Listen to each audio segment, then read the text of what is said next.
आज मैं आपको बताऊंगा क्या एक्टिव से पैसिव चेंज करने के लिए प्रेजेंट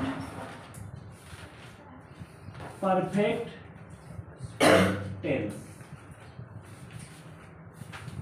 ओके, इससे पहले मैंने बताया था प्रेजेंट इंडेफिनिट टेंस और प्रेजेंट कंटीन्यूअस टेंस। तो सारे रूल्स वही रहेंगे, चाहे जो भी टेंस रहेगा एक्टिव से पैसिव चेंज करने के लिए सारे रूल्स वही रहेंगे, ठीक है। बट चेंज क्या होता है, हेल्पिंग वर्ब होता है ना। तो इसका एक बार और फिर से रूल देख लीजिए, यदि एक्टिव आयस किसमें हो, प्रेजेंट परफेक्ट टेंस में हो तो उसे पैसिव वॉइस में बदलने के लिए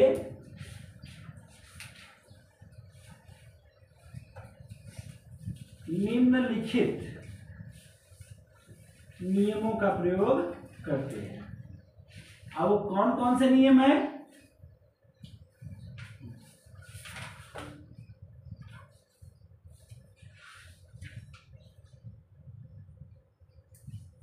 ठीक है ना। जो अब मैं रूल लिखवाऊंगा वह क्या स्टेप बाय स्टेप होगा, स्टेप बाय स्टेप होगा। जैसे फर्स्ट रूल है, फर्स्ट रूल फर्स्ट स्टेप, ठीक है ना। जो भी रूल होगा वह स्टेप बाय स्टेप, मतलब पहले हमको क्या करना है ना। तो हमको सबसे पहले क्या करना होगा, जब एक्टिव से पैसिव में चेंज करना है तो सबसे पहले क्या करना होगा कि जो एक्टिव वॉइस का सब्जेक्ट है, ये भी ये शॉर्ट फॉर्म मतलब एक्टिव वॉइस, इसका जो सॉरी सब्जेक्ट नहीं ऑब्जेक्ट, इसका ऑब्जेक्ट जो है एक्टिव वॉइस के ऑब्जेक्ट को जो पैसिव वॉइस है, एक्टिव से पैसिव चेंज कर रहा है ना, तो एक्टिव वॉइस के ऑब्जेक्ट और पैसिव वॉइस में हम सबसे पहले क्या बनाएंगे, सब्जेक्ट बना देते हैं। क्या बना देते हैं,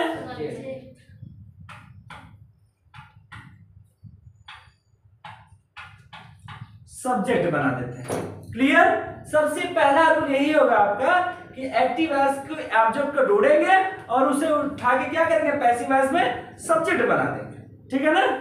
दूसरा रूल क्या है, दूसरा रूल आती है सब्जेक्ट के बाद हमारे क्या हेल्पिंग वर्ब लगता है। तो पास्ट परफेक्ट टेंस की हेल्पिंग वर्ब क्या होती है, हैज या है, यही होती है ना। बट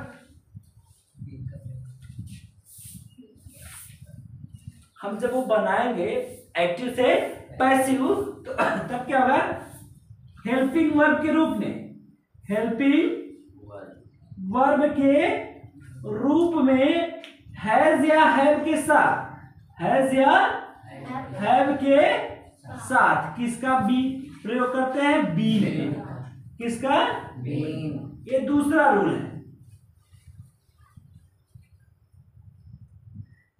अब ये नहीं कि नहीं ओ क्या बोलते हैं निगेटिव आ गया तो हैज बीन नॉट लगाएंगे, ऐसा नहीं करना है, ठीक है। जब निगेटिव सेंटेंस अगर नॉट का यूज हो गया तो हेल्पिंग वर्ब हैज या हैव के बाद नॉट का यूज करेंगे, उसके बाद किसका प्रयोग करेंगे, बीन का। ऐसे इंट्रागेटिव वर्ड में सब्जेक्ट के बाद जो है बीन का प्रयोग करेंगे और हेल्पिंग वर्ब क्या रहेगी, सब्जेक्ट से पहले रहेगी, किसमें, इंट्रागेटिव वर्ड में, ठीक है ना, इंट्रागेटिव सेंटेंस में, ठीक है। उसके बाद क्या होगा, इसमें वर्ब की जो मेन वर्ब है, वर्ब की किसका प्रयोग करते हैं, थर्ड फॉर्म का प्रयोग करते हैं। और वैसे भी जब प्रेजेंट परफेक्ट टेंस है तो ऑलरेडी प्रेजेंट परफेक्ट का एक्टिव वॉइस में थर्ड फॉर्म रहती है ना। तो उसको हमें कहीं से ढूंढने की जरूरत नहीं है, जो हमारा प्रेजेंट परफेक्ट टेंस में वर्ब दिया रहेगा वो ऑलरेडी थर्ड फॉर्म में है, उसी को हम क्या कर देंगे, राइट कर देंगे। बट दूसरे सेंटेंस में किसी में यस या यस लगे रहेगा, किसी में क्या लगा रहेगा, वर्ब की फर्स्ट फॉर्म लगी रहेगी, किसी में जो है आईएनजी लगे रहेगा। तो हम क्या करेंगे, उसका मेन उठाएंगे वर्ब का और उसी का थर्ड फॉर्म बनाएंगे। बट इसमें ऑलरेडी आपका थर्ड फॉर्म यूज होता है एक्टिव वॉइस में। जब एक्टिव वॉइस में यूज होता है तो पैसिव वॉइस में हमको ज्यादा कोई प्रॉब्लम नहीं होगी वर्ब को लेकर, ठीक है। फोर्थ क्या है, फोर्थ रूल कि एक्टिव वॉइस का, अब देखिए सब्जेक्ट हो गया, मतलब एक्टिव वॉइस का ऑब्जेक्ट हो गया, हेल्पिंग वर्ब हो गया, वर्ब हो गया। अभी बचा क्या है, एक्टिव वॉइस का सब्जेक्ट बचा है ना, उसको भी तो इधर उधर करेंगे, नहीं तो ऑब्जेक्ट जो सब्जेक्ट बन रहा है, तो सब्जेक्ट बना तो सब्जेक्ट उठकर जाएगा कहाँ पे, है ना, वही देखना है। तो एक्टिव वॉइस के सब्जेक्ट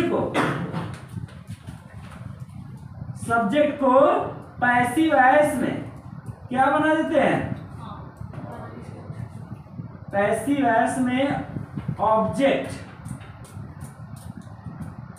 बनाने से पहले क्या लगाते हैं, बाई। ये बाई है क्या, पार्ट्स ऑफ स्पीच में चलते हैं, बाई है क्या, बाई एक क्या है, प्रीपोजिशन है, ठीक है ना, बाई का प्रयोग करते हैं।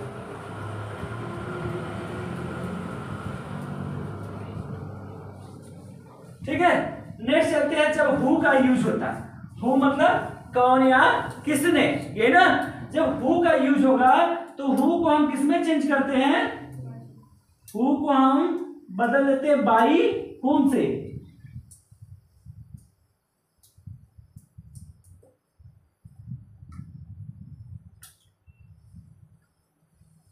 समझ में आया ना। तो जैसे अगर एक्टिव वॉइस नेगेटिव में है तो हमारा पैसिव वॉइस भी नेगेटिव में ही होगा, ठीक है। अगर एक्टिव वॉइस इंट्रोगेटिव सेंटेंस में है तो पैसिव वॉइस भी किसमें होगा, इंट्रोगेटिव में होगा। तो ये जो रूल है, अगर हम स्टेप बाय स्टेप फॉलो करते रहे तो हमें एक्टिव से पैसिव चेंज करने में कोई भी प्रॉब्लम होगी ही नहीं। समझ में आया ना, कोई भी प्रॉब्लम नहीं होगी अगर आप लोग ध्यान से पढ़ेंगे तो। पढ़ने का एक जज्बा होना चाहिए, बस नहीं पढ़ेंगे। अब यही रूल सारे टेंस में अप्लाई होगा, बस ये सेकेंड वाला रूल हमेशा क्या होता है, चेंज होता है, क्योंकि हर टेंस की हेल्पिंग वर्ब क्या होती है, अलग अलग होती है ना।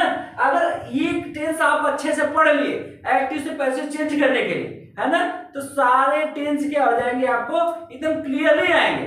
अब ये नहीं कि आप लोग पढ़ लिए, चलो यार सर पढ़ा दिए, कोई बात नहीं, चलो घर पे देख लेंगे या ट्रांसलेशन दे देंगे, कभी तो देख के अपना बुक में से कर लेंगे, ऐसा कुछ नहीं।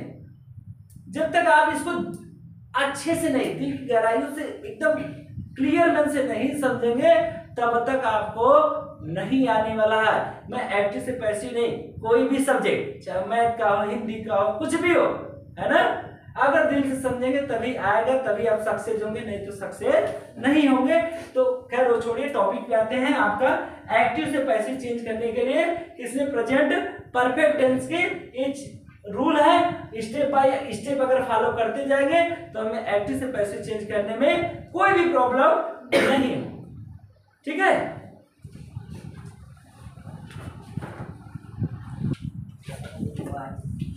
अब आपको एग्जाम्पल के माध्यम से मैं समझाऊंगा कि इन रूल्स का प्रयोग हम कैसे करेंगे, है ना।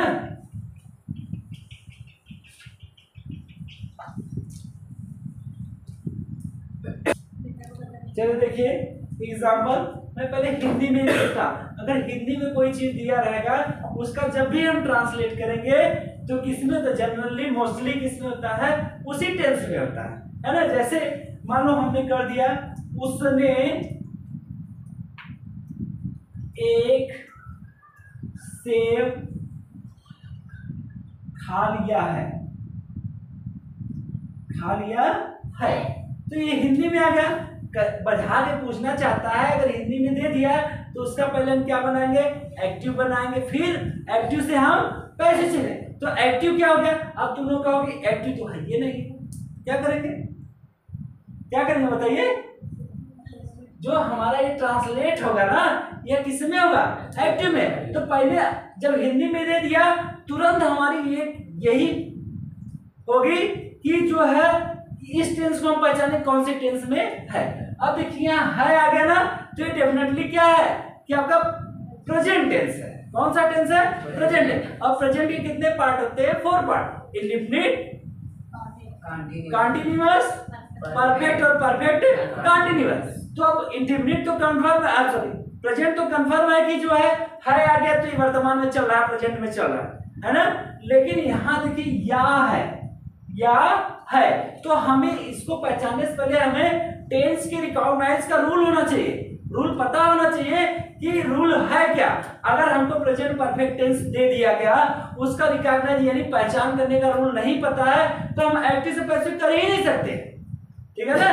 तो एक्टिव से पैसिव पढ़ने के लिए सबसे पहले हमको पढ़ना होगा टेंस, और टेंस पहचानना होगा कि टेंस कैसे पहचाना जाता है। तो देखिए प्रेजेंट परफेक्ट टेंस का एक पहचानने का ये रूल होता है कि हिंदी वाक्य में चुका है, चुके है, चुकी है, या है, ए है, ई है इत्यादि शब्द है तो क्या हो जाएगा प्रेजेंट परफेक्ट टेंस। तो यहाँ या है, लिया है, या आ गया ना, या के बाद है तो ये कौन सा टेंस हो जाएगा प्रेजेंट परफेक्ट टेंस। तो इसका हम ट्रांसलेट करेंगे, जब भी ट्रांसलेट करेंगे वह किसमें हो जाएगा एक्टिव वॉइस में होगा। तो इसमें सब्जेक्ट ढूंढेंगे। देखिए अफर्मेटिव है ना ये सेंटेंस, अफर्मेटिव ना, ना इसमें कोई निगेटिव है ना कोई इंटरोगेटिव है। जब निगेटिव इंटरोगेटिव है ही नहीं तो वह किसमें चला जाएगा आपका अफर्मेटिव में चला जाएगा। क्लियर है ना। तो क्या करेंगे इसमें अफर्मेटिव का सबसे अच्छा रूल होता है कि सब्जेक्ट लिखेंगे, उसके बाद हेल्पिंग वर्ब हैज या हैव लिखेंगे, फिर वर्ब की थर्ड फॉर्म, फिर वर्ब, फिर वर्ब की थर्ड फॉर्म, फिर ऑब्जेक्ट या कॉम्प्लीमेंट, यही होगा ना। तो सेम टू सेम इसमें भी यही करेंगे। अब इसमें सब्जेक्ट ढूंढेंगे, किसने एक सेब खा लिया, उसने, तो उसने की इंग्लिश क्या होती है ही होती है ना। अभी प्रेजेंट परफेक्ट चल रहा है तो यह ही कैसा सब्जेक्ट है सिंगुलर है, क्या है सिंगुलर है। तो सब्जेक्ट बाद हेल्पिंग वर्ब लगाने की बात आती है, तो हेल्पिंग वर्ब क्या लगेगा हैज या हैज लगेगा, क्योंकि सिंगुलर नंबर के साथ हमेशा किसका यूज होता है हैज का, और प्लूरल नंबर के साथ हमेशा किसका यूज होता है हैव का। तो ही आपका सिंगुलर नंबर है, जैसे ही सिंगुलर नंबर मिला तुरंत हम हेल्पिंग वर्ब क्या यूज करेंगे हो गया। फिर उसके बाद हम वर्ब ढूंढेंगे, वर्ब क्या है खा लिया, खाना है ना। तो क्या होगा खाना में क्या होता है खा, मतलब खाना वर्ब वाला खाना, वो फूड वाला नहीं, ईट होता है। लेकिन परफेक्ट में वर्ब की थर्ड फॉर्म लगती है, तो ईट, ईट की थर्ड फॉर्म क्या है ईट, एट, ईटेन, थर्ड फॉर्म क्या हो जाएगी आपकी ईटेन, ईटेन। अब उसके बाद ऑब्जेक्ट कॉम्प्लीमेंट एक से, एक क्या, एक के लिए क्या लगेगा ए लगेगा, अच्छा ए एप्पल होगा, एन एप्पल होगा। क्यों एन एप्पल होगा, क्योंकि ये जो वर्ड है ये किससे स्टार्ट हो रहा है वावेल से स्टार्ट हो रहा है, तो हम किसका यूज करेंगे एन का यूज करेंगे। अगर सॉरी वावेल से हो रहा है ना, अगर यही कॉन्सोनेंट हमारा उच्चारण होता है ना, कॉन्सोनेंट प्रोनाउंसिंग होता तो हम तुरंत किसका यूज करते ए का, है ना। कहीं कहीं ऐसा होता है कि हमारा जो है जो वर्ड है वह किससे स्टार्ट होता है कॉन्सोनेंट से स्टार्ट होता है, किससे कॉन्सोनेंट से स्टार्ट होता है, बट उससे पहले अगर हमको ए एल लगाने की बारी होती है तो हम एन लगाते हैं।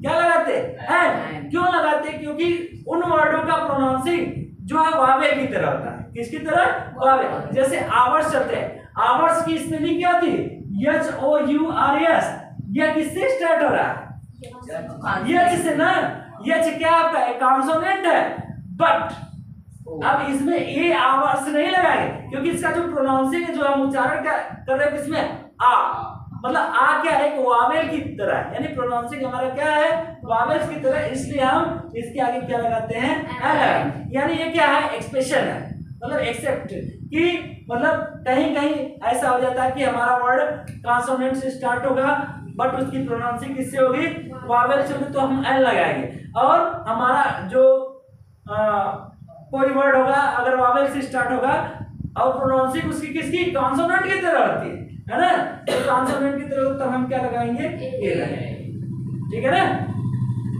अब ये देखिए हमारा ट्रांसलेट हो गया ना, हो गया ना ट्रांसलेट। अब इसको एक्टिव से किस में चेंज करना है, आपको पैसिव में चेंज करना है, पैसिव में चेंज करना है। आपको जनरली मैंने इसलिए ये बताया कि थोड़ा टेंस भी आप लोगों को नॉलेज में आ जाए कि टेंस हमारा है क्या, है ना।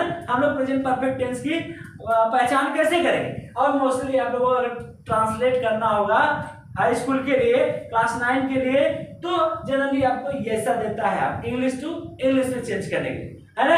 इंग्लिश टू इंग्लिश में भी आपको यही देखना होगा कि इसमें हेल्पिंग वर्ब क्या लगी, हेल्पिंग वर्ब जैसे ही आप देख लेंगे हैज लगाया तो कहते ओ तेरी ये तो हमारा कौन सा है टेंस प्रेजेंट परफेक्ट टेंस है ना। जब प्रेजेंट परफेक्ट टेंस आ गया तो एक्टिव से पैसिव क्या कर देंगे, हम चेंज करने का नियम अप्लाई कर देंगे, है ना। तो नियम क्या है, सबसे पहला नियम मैंने बताया कि एक्टिव वॉइस के जो ऑब्जेक्ट है उसको हम पैसिव वॉइस में क्या बनाते हैं भाई, सब्जेक्ट बनाते हैं। तो आप पहले एक्टिव वॉइस, ये जो एक्टिव वॉइस है ना, इसमें ढूंढेंगे सब्जेक्ट ऑब्जेक्ट है कौन। तो सब्जेक्ट है क्या आपका ही, और ऑब्जेक्ट क्या आपका एन एप्पल, है ना। तो ये देखिए ये ऑलरेडी आपका थर्ड पर्सन है ना, और थर्ड पर्सन वो भी क्या है, कोई ही सी इट नहीं है ना, ही सी इट नहीं है। तो इसका जब भी सब्जेक्ट फॉर्म बनेगा तो वैसे एन एप्पल ही रहेगा। तो इसको हम जैसे सब्जेक्ट बनाएंगे एन एप्पल हो गया ना, एन एप्पल मींस एक। पहला रूल अप्लाई हो गया कि एक्टिव वॉइस के ऑब्जेक्ट को हम तुरंत पैसिव वॉइस में क्या बना दिए, सब्जेक्ट बना।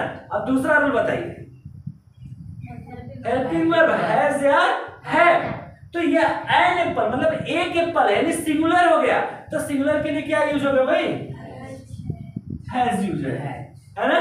तो मैंने दूसरा रूल लिखा है हैज या हैव के साथ किसका यूज करते हैं, बीन का प्रयोग करते हैं। तो और बीन के लिए कंडीशन अगर निगेटिव है तो हैज या हैव के बाद नॉट, फिर उसके बाद बीन का यूज करते हैं। तो एक्टिव वॉइस में तो कहीं नॉट दिख ही नहीं रहा है, नहीं दिख रहा ना, तो हम तुरंत क्या करेंगे, हैज के बाद बीन अप्लाई कर देंगे। सेकंड रूल भी हमने अप्लाई कर दिया।